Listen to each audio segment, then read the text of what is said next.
Hi, and welcome to the Route to CISO Bite-Sized podcast. I'm your host, Chris Rides, and in these bite-sized episodes, we'll be speaking to experienced cybersecurity hiring managers.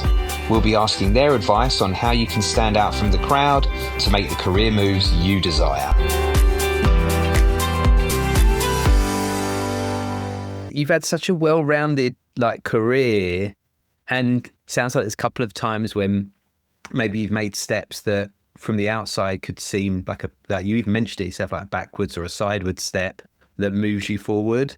So I think that's a great place to start, because that's something that a lot of people, in fact, I think every single CISO I've spoken to on here has had to make that step. And I don't think anybody's got away with having a career that just went like this. And there are a lot of people out there that are in situations where maybe they're having to take a role that they would feel might be a backward step, or they worry about how other people could see it. As somebody that's been through it and seen the outcomes of making tough decisions like that, how has it been for you? And any advice that you've got for people that are maybe going through similar situations? Sure. I think I'll start off by saying that all of those feelings are very normal. And are incredibly validated. And to say that I did not feel that way, that I did not question, that I did not think of those things would be an absolute lie. I mean, I think that as I was faced with those opportunities, for me, I was kind of trying to take a step back and look, again, bigger picture. So if I was going to take a step, back or a step sideways, okay, well, what am I going to gain and what am I going to give?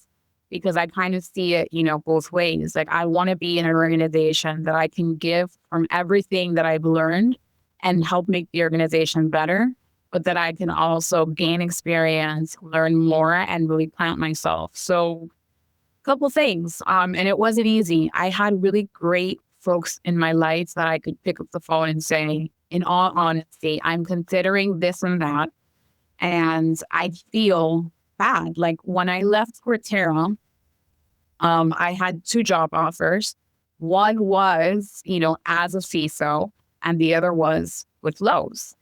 And I still chose to go the Lowe's direction because, again, it was just so exciting, just meeting the team and talking to the team and talking to their CISO. I was like, wow, I can truly make an impact here, and I can also learn a lot.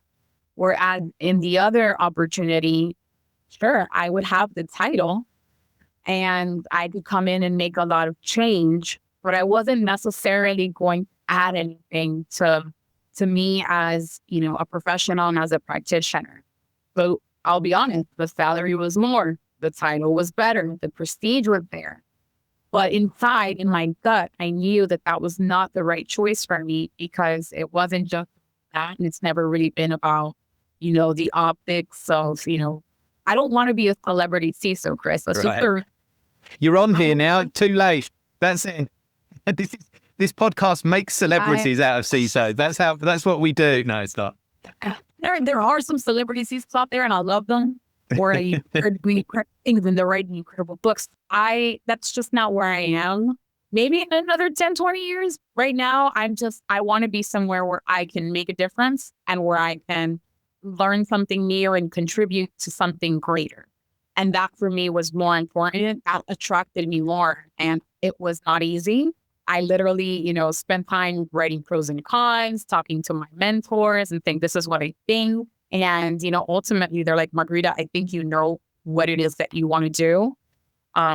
So do it. And it's okay. Because even if you get it wrong, that doesn't mean that your career ends there.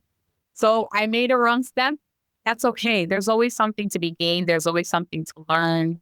And there's always something that you're going to take out of it that's going to propel you to where you need to be. I really feel that just having the trust in yourself to just let, go of those types of things and make the steps, you'll be fine. It's hard in the moment. There's just, no doubting that it was very hard. And that wasn't obviously the only time that I was kind of faced with that decision. But I just learned that didn't really matter. And even when I came here as a VP of head of brands, I was just really excited to get to work with all our different countries, with all of our different brands. How amazing to be that bridge and that conduit to helping drive change and drive adoption. And that to me is exciting, especially in a culture as amazing as it is here in Honorable, where it's a lot of fun. That's the reality. We work hard, we play hard, but it's such a great, culture. And I love that. So I would say to folks, that are going to face that, because I think we all face that one way, shape, or another.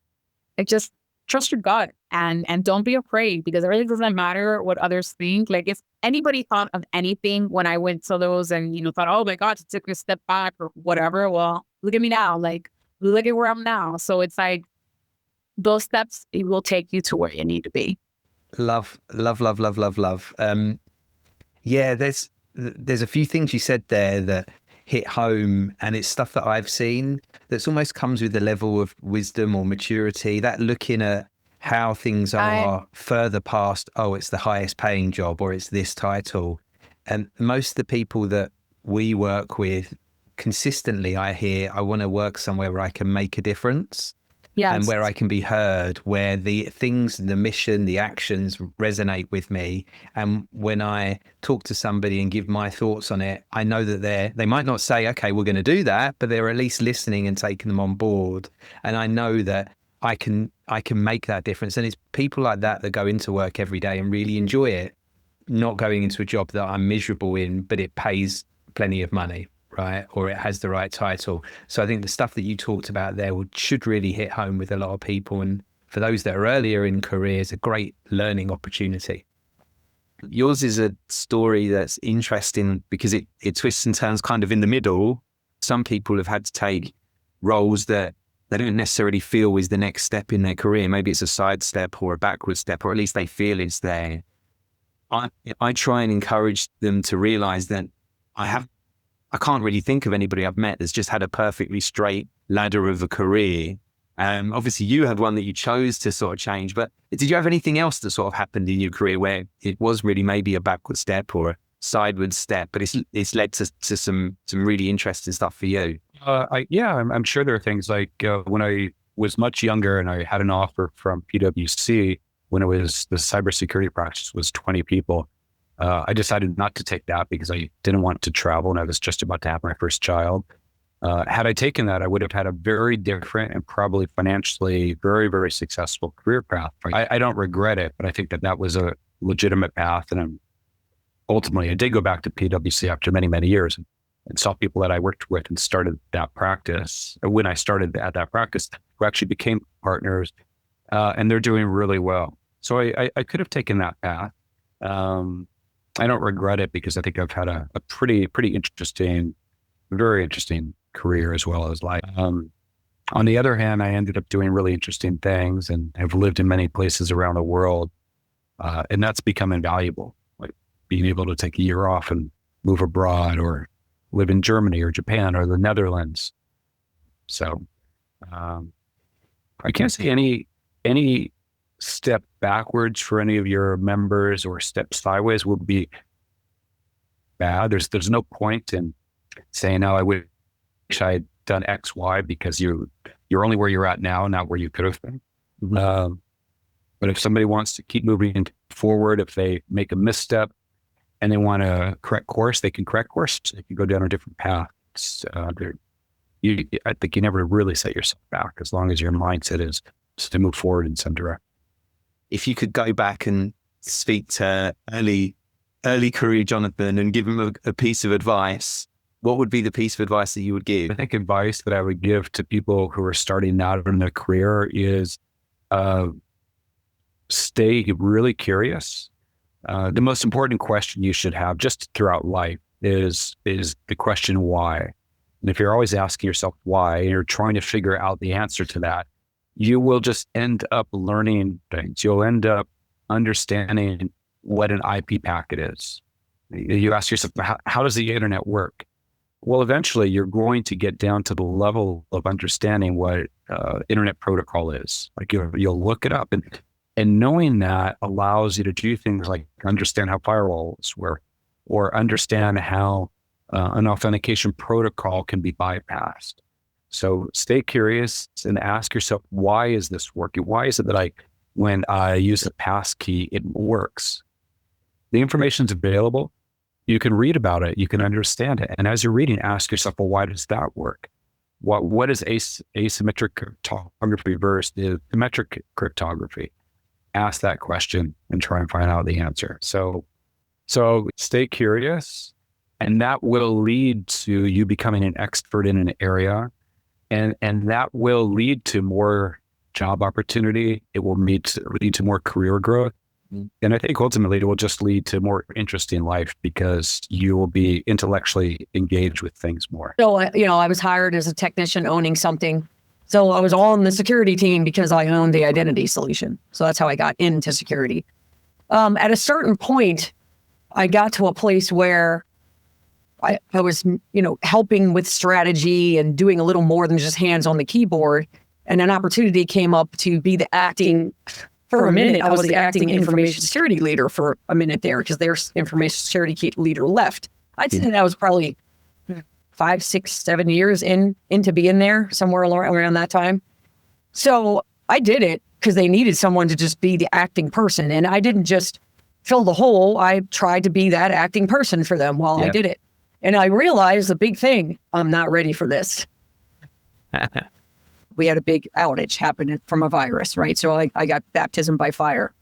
But I realized it wasn't just the decision-making and maturity. It's just engaging people and knowing how to be a good leader. And I'm like, I did okay, but I don't know that I'm ready. So I'm not going to try to pursue going back to being a people leader. They actually hired a really experienced person to come in. And I knew that was going to happen. I wasn't expecting to keep it. But I didn't go pursue something else at the time. I'm like, I'm going to keep doing what I'm doing for a while. I'm not quite ready for that. So I took on roles with greater responsibility, but not necessarily people. And I was basically like a senior architect. And I became a senior infrastructure architect. So they built out a solution architecture team, or a set of them. And I got to be one of those leaders because I was a senior architect. And I was doing more than just the technical. I was bridging gaps and helping people understand things and working with some of the upper leaders. I got pushed a little bit to consider taking a manager job. It was like 6 people. And I think I did really well in that first job with 6 people, right? Because it played totally into what I was already doing. So it was kind of a low risk entry point. It's kind of what I already knew. I was always a very risk averse person. I didn't want to go take something on completely different than what I was doing. Next jump was a big operations job, which had, 20 plus people worldwide, probably hundreds of contractors worldwide and multiple different technologies. And I did it, and it definitely broke me. That job wore me out, right? Because you're 24/7, you're on calls when stuff goes down. And it was just a lot. So coming out of that role, I stepped back and said, I need a break from this.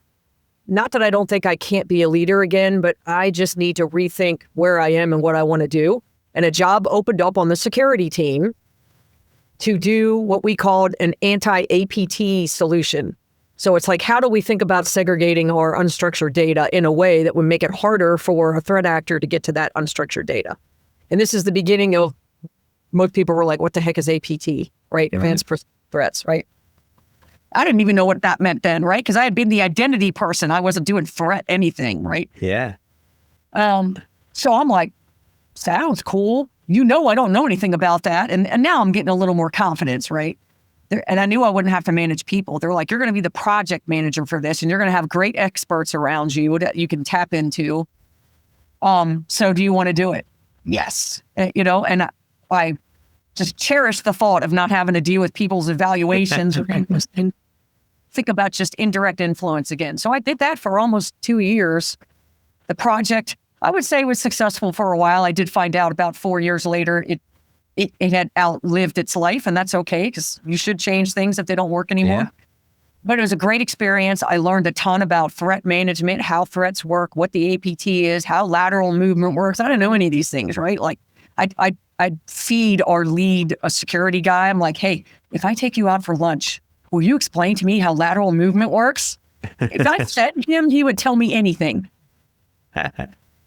So I learned a ton from that. And I got my strengths back to say, I think I'm ready to go back into leadership. And weirdly, I went back to a solution architecture job again, which was something I did before. Yeah. And definitely with all the things I learned, I approached that job so much differently than I had other ones. I flourished after that. I did much better. I learned a lot of lessons from the hard knocks I got on the really big one that drowned me. And then, from there, I just kept doing different things. I took a business-facing job. I had never been business-facing. So I was in the sales IT team and did sales and marketing support and software development. I was not a software engineer, but I had to lead a bunch of software engineers. Great experience. And then I ended up going back to a huge platform operations job. So now here I am. I'm going to do that again. Thank you for listening to the Route to CISO Bite Size podcast. I hope you enjoyed this episode. Make sure you keep an eye out for season 3 of the full Route to CISO podcast. And in the meantime, stay up to date by liking, commenting, and of course, subscribing to our channel. Thank you.